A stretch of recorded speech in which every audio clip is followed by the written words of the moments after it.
Imagine, for a second, finding a 600-year-old manuscript that doesn't just casually guess at the future, but diagnoses the decline of human civilization with the cold, clinical precision of a medical chart. That's exactly what we're opening up today. We're looking at a fascinating, highly structured text that goes beyond mere prophecy. It actually calculates the exact expiration date of our current era. Okay, let's dive right into this. What we are analyzing here isn't some collection of vague, open to interpretation myths. Not at all. It's a sober, highly structured pathology recorded in the Bhavishya Malika. This was authored roughly 600 years ago by the great saints of Odisha, known as the Panchasakha, the five divine companions. These great saints laid out a massive body of prophetic literature, diagnosing the exact symptoms of societal decay with startling analytical clarity. And here's the thing, their diagnosis completely challenges one of the most widely accepted timelines in ancient literature. Section 1. The Mathematical Anomaly. To really understand this diagnosis, we first have to establish the baseline. In ancient traditions, time is viewed cyclically. It's divided into these vast, sprawling eras called yugas. Now, the Srimad Bhagavatam, which is a very prominent foundational scripture, outlines the total lifespan of our current age, the Kali Yuga. It's often described as an age of deep moral degradation, and its lifespan is set at a staggering 432,000 years. Huge number, right? But the Bhavishya Malika boldly insists on a massive, glaring anomaly. It states unequivocally that the experienced duration of the Kali Yuga is compressed to exactly 5,000 years. Now, the text doesn't actually disagree with the original 432,000-year design. Instead, it asserts that the timeline has just been drastically cut short. So the obvious question is, how? Well, before we figure out the how, we urgently need to look at the when. According to the text's own meticulous mathematical track, we are currently in the 5,125th year of this timeline. Let that sink in. The crucial takeaway here is that by the Bhavishya Malika's own explicit math, the 5,000-year lifespan of the Kali Yuga has already expired. We are literally living past the expiration date. So where on earth did those hundreds of thousands of years go? Section 2. The Math of Moral Decay. To answer exactly where those years went, we have to turn to a specific volume of this work called the Uddhav Bhakti Pradayini, authored by the great saint Achyutananda Das. And it brilliantly illustrates the clinical nature of the Malika's diagnosis because it actually calculates time deducted per sin. It's like a cosmic accounting ledger. The text outlines 35 categories of heinous actions, and each one carries a specific chronological penalty that accelerates the end of the age. Just look at the deductions laid out here. 100,000 years subtracted from the timeline for the sin of cow slaughter, 40,000 years deducted for betraying a brother, 14,000 years lost for misusing charity, 7,000 years for feticide, and 5,000 years wiped out just due to the proliferation of lying in society. When you sum up all these specific deductions detailed by Achyutananda Das, exactly 427,000 years are mathematically subtracted from the timeline.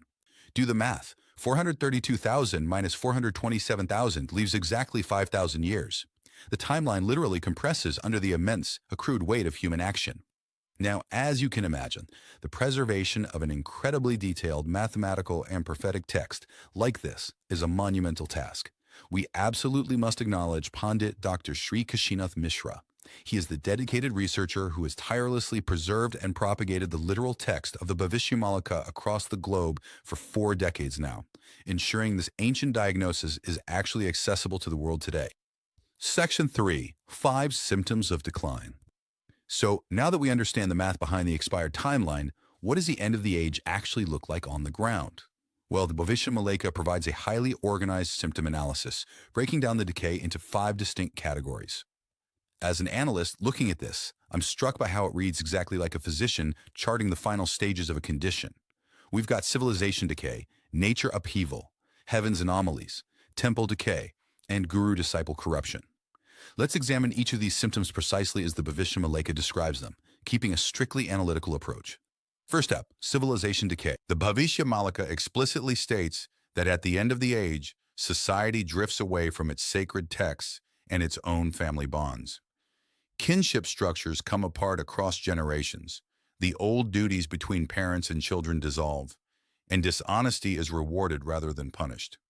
As objective observers, we can label the modern parallel here: a global shift away from traditional religious texts and eroding family and community bonds worldwide. The text bluntly notes this as a time when protectors become predators. The second symptom category involves the Pancha Bhuta. Before we go further, we need to define that term. Pancha Bhuta refers to the 5 fundamental elements: earth, water, fire, air, and space. The Bhavishya Malika states that the upheaval of nature itself, manifesting through these 5 elements, will be a primary, undeniable symptom of the age ending. And the descriptions in the text are incredibly specific. The Bhavishya Malika describes 64 types of unknown epidemics spreading rapidly across the earth, diseases that will completely baffle doctors and render modern medicines entirely ineffective. It actually states these illnesses are mother forces, like yoginis moving across the world. Environmentally, the text predicts an untimely, chaotic change of seasons, where a full cycle of 6 seasonal changes will be experienced in a mere 13 days, alongside mass crop failures due to severe pest infestations. When we look at modern parallels, we immediately see global pandemics pushing medical science to its absolute limits, right alongside increasingly extreme, erratic climate shifts worldwide. Symptom 3 moves from the earth up to the heavens. The Bhavishya Malika states there will be space-based destruction, including rare planetary movements and the melting of the northern and southern polar regions. It explicitly describes the sun shining with 10 times its normal intensity, causing immense, disruptive solar storms. The modern parallel here is just undeniable, isn't it? We have the heavily documented melting of the polar ice caps, and scientists are currently tracking unprecedented solar maximums and massive solar flare activity. And as a quick aside, the text also details a profoundly mysterious celestial event involving a prophesied 7 days of darkness. But honestly, that is so detailed and complex, we are holding it to unpack entirely in a future explainer. The final 2 symptoms concern severe spiritual decay, temple decay, and guru-disciple corruption. The Bhavishya Malika describes a time when accumulated sins caused the gods to literally abandon their shrines. Even more starkly, it states that the guru tradition will be entirely corrupted for pure material gain. Nominal gurus will be totally ignorant of the scriptures, using occult tricks to extract cash, gold, and silver from their followers under the false promise of divine salvation. The text says some will even falsely claim to be Kalki, the prophesied final avatar. The modern parallel we can observe today is the frequent rise of corrupt, highly commercialized spiritual leaders who exploit their followers' faith to build massive personal wealth. Section 4. The Twilight of the Age. So, having walked through this very heavy, sober diagnosis of symptoms, where does that actually leave us today? Especially considering the 5,000-year mark has already passed. Well, the Bhavishya Malika defines our exact current era as the Yuga Sandhya. This literally translates to the twilight, or the transitional confluence between 2 ages. We are sitting right in the interlude. The Kali Yuga has mathematically expired, and we are now in the turbulent waiting room before the dawn of a completely new era. This perfectly explains why the symptoms we just discussed, the social, natural, and spiritual upheavals, are currently peaking all around us. Section 5. The Free Remedy. But here is the most vital takeaway from this entire explainer. A medical chart doesn't just list symptoms, it prescribes a treatment.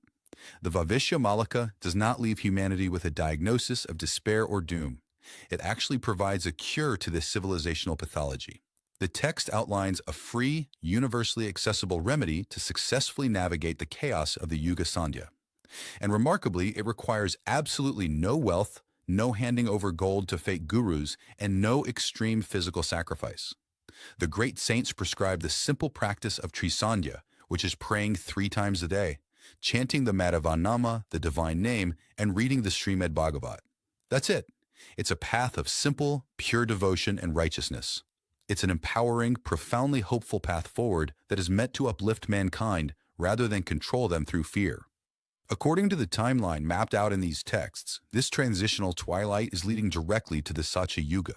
This is a new era of absolute truth, and it is prophesied to dawn around the year 2032. The diagnosis is clear, the timeline is mathematically set, and the remedy is right there in our hands. So knowing that the old age has expired and a brilliantly new age of truth is on the horizon, how will you prepare? Thank you for joining me for this explainer. We'll see you next time as we continue to explore the fascinating depths of the Bhavishya Malika.